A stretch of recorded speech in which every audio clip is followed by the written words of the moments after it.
ఇక అటు ఇటు ఎవరెటో డీకే శివకుమార్తో భేటీ అయిన మల్లారెడ్డి, ఆయన కుమారుడు అల్లుడు జితేందర్ రెడ్డి ఇంటికి వెళ్ళిన సీఎం రేవంత్ రెడ్డి. రాజకీయాల్లో శాశ్వత మిత్రులు శాశ్వత శత్రులు ఉండరనేది మొదటి నుంచి వస్తున్న సామెత. అది సామెత మాత్రమే కాదు, నిజరూపం అదే. నిజరూపం అదే.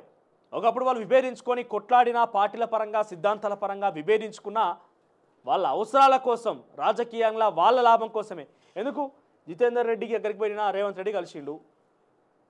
ఆయన మహబూబ్ నగర్ మాజీ ఎంపీగా పనిచేసిండు, బీఆర్ఎస్ పార్టీలో పనిచేసిండు, బీజేపీలో పనిచేసిండు. ఇప్పుడు కాంగ్రెస్లోకి ఆహ్వానించినట్టుగా పెద్ద ఎత్తున ప్రచారం జరుగుతున్నది. అంటే రాజకీయాలల్లో మీరంతా ఒకటే, కింది స్థాయి కార్యకర్తల నాయకులు కొట్లాడాలనా?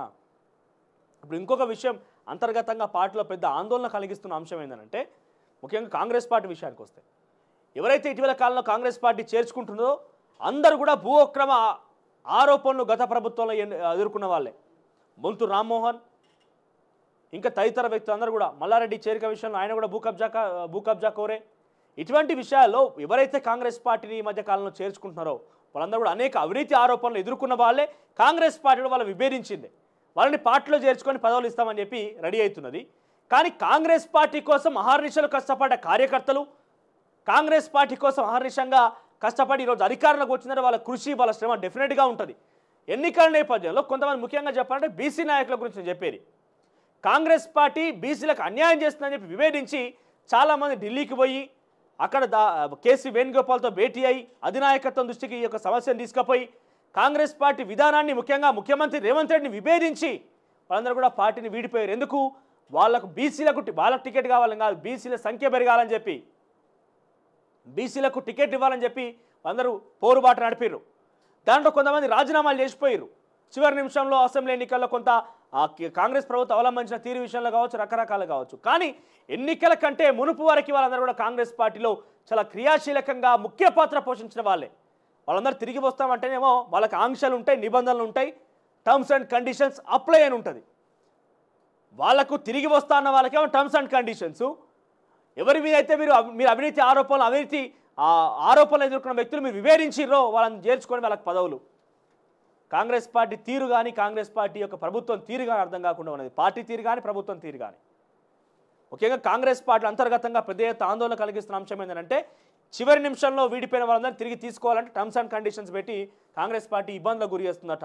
చాలామంది ఇబ్బందులు పాలవుతారు. నిత్యం సెక్రటేరియట్ చుట్టూ, గాంధీ భవన్లో దీపారాస్ మున్షి చుట్టూ, మంత్రుల చుట్టూ ప్రదక్షిణలు చేసినా కూడా పార్టీలకు తీసుకుంటారట. అరే నిన్నబడిదాకా పార్టీలో ఉన్నాం, పార్టీ కోసం గొట్ల అన్నాం, పార్టీ కోసం శ్రమించినాం, ఈరోజు అధికారంలోకి వచ్చిందంటే మా శ్రమ కూడా ఉన్నది. 10 సంవత్సరాలుగా మేము కార్యకర్త స్థాయి నుంచి ఈ స్థాయి వరకు వచ్చి కాంగ్రెస్ పార్టీ రోజు గెలిపించడం మా శ్రమ ఉన్నది. కానీ ఎవరైతే మీ పార్టీ ఓటమి కోసం పనిచేసిన వాళ్ళని తీసుకొని ఈరోజు వాళ్ళకి పదవులు ఇస్తారా అని చెప్పి పెద్ద ఎత్తున ఆందోళన కలిగిస్తున్నది కాంగ్రెస్ పార్టీ అంతర్గతంగా. చాలామంది బీసీ నాయకులు ఆవేదన వ్యక్తం చేస్తున్నారు. ఎందుకు బీసీ నాయకులు అనాల్సి వచ్చిందంటే, బీసీ నాయకుల యొక్క ఉద్యమాన్ని వాళ్ళు ఇంటర్నల్గా లేవనెత్తి పార్టీలకు రాజీనామా చేసిపోయారు. చాలామంది కూడా రాజీనామా చేసిపోయినప్పటికీ వాళ్ళ అధికారం కోసమో, యావ కోసమో బీఆర్ఎస్ పార్టీయో లేకపోతే ఎన్నికల్లో ఎక్కడ వ్యతిరేకం చేయలే. బీసీలకు న్యాయం కోసమే వాళ్ళు పోరాడారు అప్పుడు కూడా. మరి వాళ్ళకేమో టర్మ్స్ అండ్ కండిషన్స్, ఇతర పార్టీ నుంచి వచ్చే వాళ్ళకు ఇలాంటి వాళ్ళకేమో ఆహ్వానమా?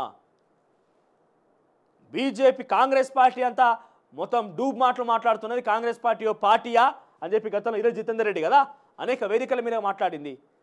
ఆయనకు పార్టీలోకి చేర్చుకునేందుకు మీరంతా మిలాఖతు, పొంగులేటి శ్రీనివాసరెడ్డి, పట్నం మహేందర్ రెడ్డి, రేవంత్ రెడ్డి, జితేందర్ రెడ్డి ఇంతమంది పోయో మిలాఖత్ అయిపోయి మేమంతా దోస్తులం, మీది తినాలి, మాది తినాలంటే జబ్బలు సంకలా చేసుకొని మీరు మాట్లాడుకొని పార్టీలకు ఆహ్వానిస్తారు.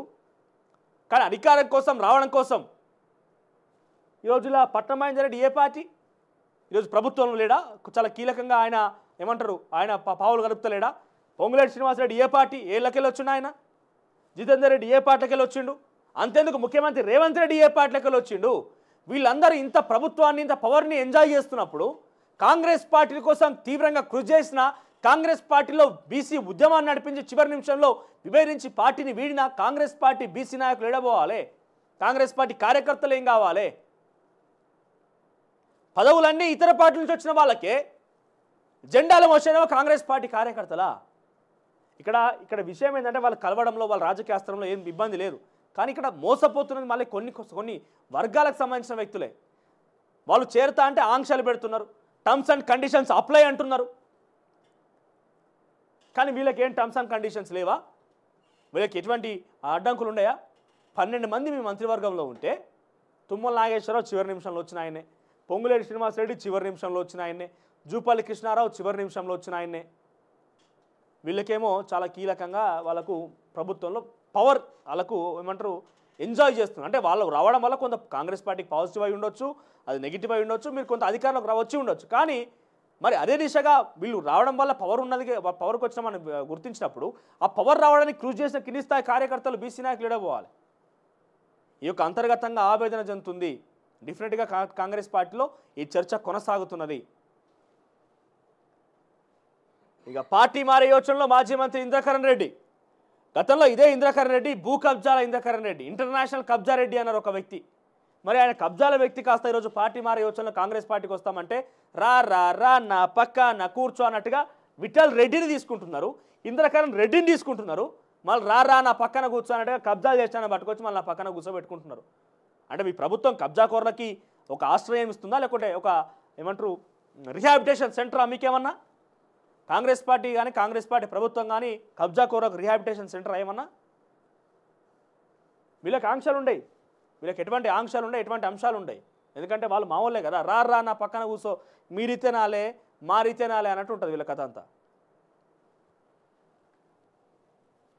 ఇకపోతే